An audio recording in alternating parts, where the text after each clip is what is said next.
France दुनिया के सबसे विकसित लोकतंत्रों में से एक, लेकिन इन दिनों वहाँ कुछ भी सामान्य नहीं है। पेरिस की सड़कों पर धुआं है, लोग टायर जला रहे हैं, हाईवे ब्लॉक है, स्कूल बंद है और देश भर में सिर्फ एक ही नारा गूंज रहा है, ब्लॉक एवरीथिंग।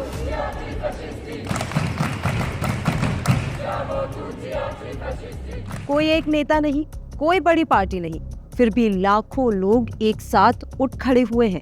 सरकार की नीतियों, बढ़ती महंगाई और कटौती के विरोध में लाखों लोग इस समय सड़कों पर हैं। सरकार कहती है ये जरूरी आर्थिक सुधार है, लेकिन जनता कहती है अब बस और नहीं। तो क्या ये सिर्फ एक विरोध है या फिर कोई नई क्रांति की शुरुआत? पेरिस समेत कई बड़े शहरों में हजारों लोग सड़कों पर हैं। प्रदर्शनकारियों की ओर से आगजनी और तोड़फोड़ की गई है। उधर पुलिस ने बल प्रयोग करते हुए जैसे ही चीजों को सामान्य करने की कोशिश की तो उससे हालात और बिगड़ते चले गए। आज के इस एक्सप्लेनर वीडियो में हम ये जानेंगे कि इस आंदोलन की जड़ें कहाँ हैं, लोग सड़कों पर क्यों उतरे, इसका नेतृत्व कौन कर रहा है और क्या ये राष्ट्रपति मैक्रों के लिए एक राजनीतिक संकट बन चुका है। शुरुआत इससे कि ब्लॉक एवरीथिंग कब शुरू हुआ और क्यों शुरू हुआ।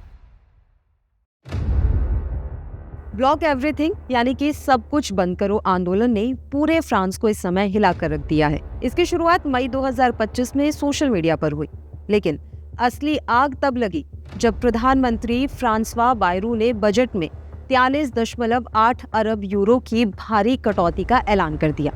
2 नेशनल हॉलिडेज खत्म करने, पेंशन फ्रीज करने और सार्वजनिक सेवाओं पर खर्च घटाने के फैसले ने जनता को नाराज किया।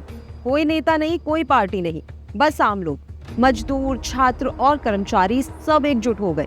ये सिर्फ विरोध नहीं बल्कि एक जन विद्रोह है जो फ्रांस की सड़कों से होते हुए संसद तक जा पहुंचा है। 10 सितंबर को इस आंदोलन ने चरम रूप लिया। सड़कें बंद, ट्रेनें ठप, स्कूलों पर ताले और पुलिस के साथ भयंकर झड़पें। अब सवाल सिर्फ इतना नहीं है कि सरकार मानेगी या नहीं, सवाल ये है कि क्या ये आंदोलन राष्ट्रपति मैक्रों की सत्ता की नींव हिला देगा। अब समझते हैं कि कैसे ब्लॉक एवरीथिंग 2025 का सबसे बड़ा राजनीतिक भूचाल बना। ब्लॉक एवरीथिंग आंदोलन अपने स्वरूप में उतना ही अनोखा है जितना इसके पीछे का गुस्सा गहरा है। ये ना कोई राजनीतिक पार्टी चला रही है, ना कोई ट्रेड यूनियन और ना ही कोई करिश्माई नेता सामने आया है। ये कुल मिलाकर एक डिसेंट्रलाइज्ड यानी कि विकेंद्रीकृत आंदोलन है जो सोशल मीडिया के जरिए खुद ब खुद फैल रहा है। टेलीग्राम ग्रुप्स, एक्स पर हैशटैग्स और व्हाट्सएप चैनलों के जरिए देश भर के नागरिक आपस में जुड़ रहे हैं और खुद ये तय कर रहे हैं कि कब, कहां और कैसे विरोध किया जाए। कहीं स्कूल बंद हो रहे हैं, कहीं रेलवे ट्रैक जाम है तो कहीं हाईवे पर टायर जल रहे हैं। ये कोई एक दिन की हड़ताल नहीं बल्कि जनता की सामूहिक असहमति की लहर है जो पूरे सिस्टम को ठप करने की रणनीति पर काम कर रही है। और इन सब के अलावा सबसे अहम बात, आंदोलन में हर तबके के लोग शामिल हैं। छात्र, शिक्षक, श्रमिक, छोटे व्यापारी और यहाँ तक कि कुछ अफसर भी। ये एक ऐसा आंदोलन है जिसमें नेतृत्व की कमी नहीं बल्कि नेतृत्व की जरूरत ही नहीं पड़ी, क्योंकि हर प्रदर्शनकारी यहाँ अपने आप में खुद एक लीडर है। 10 सितंबर 2025 को ब्लॉक एवरीथिंग आंदोलन का सबसे बड़ा दिन था, जब पूरे फ्रांस में लोगों ने सड़कों पर उतरकर अपने विरोध की ताकत दिखाई। देश भर में हाईवे ब्लॉक हो गए, टायर जलाए गए और ट्रैफिक, रेलवे सेवाएं बाधित हो गई, जिससे आम जनता की जिंदगी पर गहरा असर पड़ा।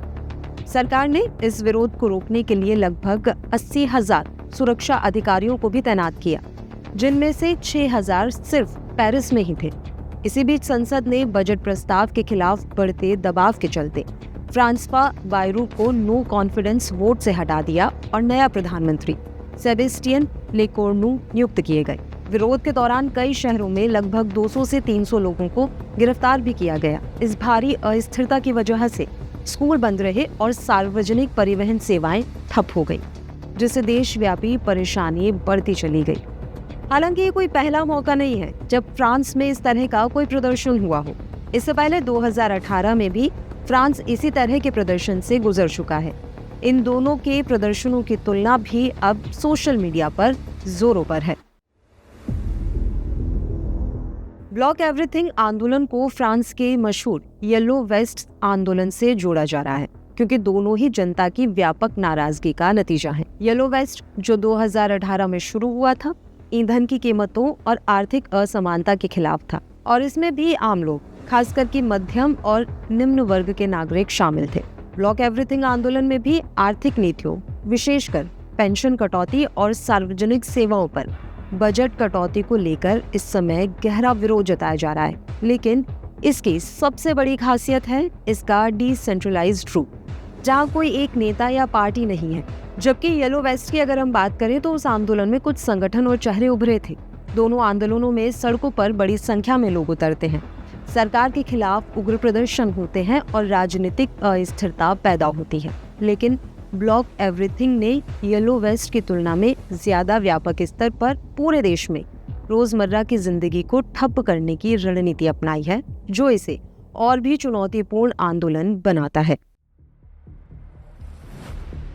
ब्लॉक एवरीथिंग आंदोलन अब एक नए मोड़ पर खड़ा है, जहां से उसका भविष्य कई रास्तों में बढ़ सकता है। सरकार के कुछ फैसलों को वापस लेने के बावजूद जनता का गुस्सा तो अभी ठंडा नहीं हुआ, जिससे ये साफ है कि ये सिर्फ एक बजट विरोधी आंदोलन नहीं, बल्कि अविश्वास और असंतोष का प्रतीक बन चुका है। लेकिन अब सबसे बड़ी चुनौती यही है कि बिना किसी केंद्रीय नेतृत्व या स्पष्ट मांगों के ये आंदोलन कितना आगे जा पाएगा। क्या ये ऊर्जा धीरे धीरे बिखर जाएगी या किसी ठोस राजनीतिक दिशा में बदलेगी?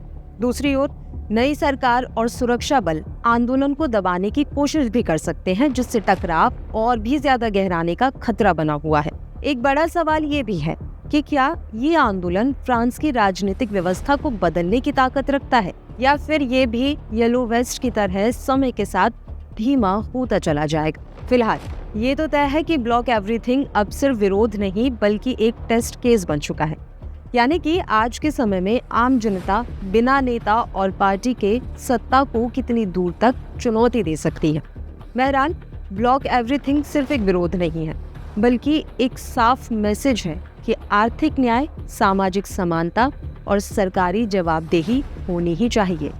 लेकिन इसी के साथ सवाल ये भी है कि क्या सरकार इस आंदोलन को लोकतंत्र के एक अलार्म की तरह सुनेगी, या इसे अराजकता मानकर कुचलने की कोशिश करेगी? नई सरकार के सामने दो रास्ते हैं, या तो वो डायलॉग और बदलाव का रास्ता अपनाए या फिर टकराव का। और अगर टकराव हुआ तो इसका असर सिर्फ पेरिस तक सीमित नहीं रहेगा, ये यूरोप के बाकी देशों को भी सोचने पर मजबूर जरूर करेगा। लेकिन एक बात तय है कि ब्लॉक एवरीथिंग ने फ्रांस के लोकतंत्र को हिला दिया है, और अब पूरी दुनिया की नजर इस बात पर है कि इसका अंत कैसा होगा।